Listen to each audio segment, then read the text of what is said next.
నమస్తే, నా పేరు అలీ. మీరు చూస్తున్నారు ఏఎన్ఏ న్యూస్. రండి వార్తల్లో వెళ్తాం. ఇటుగుట్ట 14వ వార్డు నుంచి పోటీ చేస్తున్నాను. ఈరోజు బీఆర్ఎస్ పార్టీ నుంచి పోటీ చేస్తున్నాను. కార్పొరేషన్ వార్డుగా నిలబడ్డాను. వార్డులో 14 వార్డులో నిలబడ్డాను. ఈరోజు రోడ్లు కానీ మోరీలు కానీ అవన్నీ చాలా ఇబ్బందిగా ఉన్నాయి. ఇంతకుముందు గతంలో చాలా మందిని గెలిపించిన, కానీ ఎవరు ఒకటి చేసి ఒకటి చేయకుండా ఇబ్బంది పెడుతున్నారు.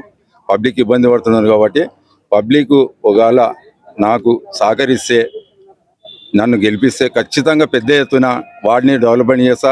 రాబోయే కాలంలో బీఆర్ఎస్ పార్టీ మళ్ళా అధికారంలోకి వస్తుంది.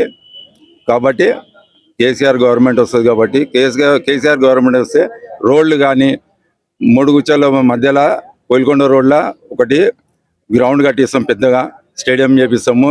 మాకు స్టేడియం రావాలంటే చాలా దూరం అయింది, అది దగ్గర ఉంది. కాబట్టి గుట్టల మధ్యలో అవుతుంది, ఒక స్టేడియం చేపిస్తాం.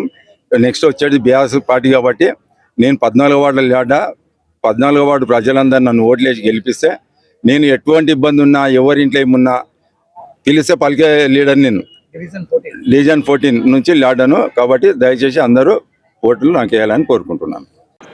ఈరోజు 49 డివిజన్ నుండి శేషాద్రి నగర్ బికెరెడ్డి కాలనీ నుండి ఈరోజు మా సతీమణి అయిన ప్రసన్నను కార్పొరేటర్గా ఈరోజు నామినేషన్ వేయడం జరిగింది.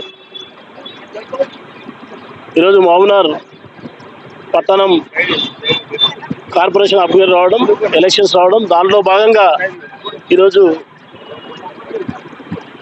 ఎన్ఎం శ్రీనివాస్ రెడ్డి గారు, అలాగే మా పార్టీ అధ్యక్షులు, పార్టీ పెద్దలందరి ఆశీర్వాదంతో కూడా మేము కాంగ్రెస్ పార్టీ కార్పొరేటర్ అభ్యర్థిగా మా సతీమణిని ఈరోజు ఎన్నికల బరిలో దించడం జరుగుతుంది. ఇది ఈరోజు వార్తలు. మనీ ఇంటి వార్తల కోసం చూస్తుండండి ఏఎన్ఏ న్యూస్.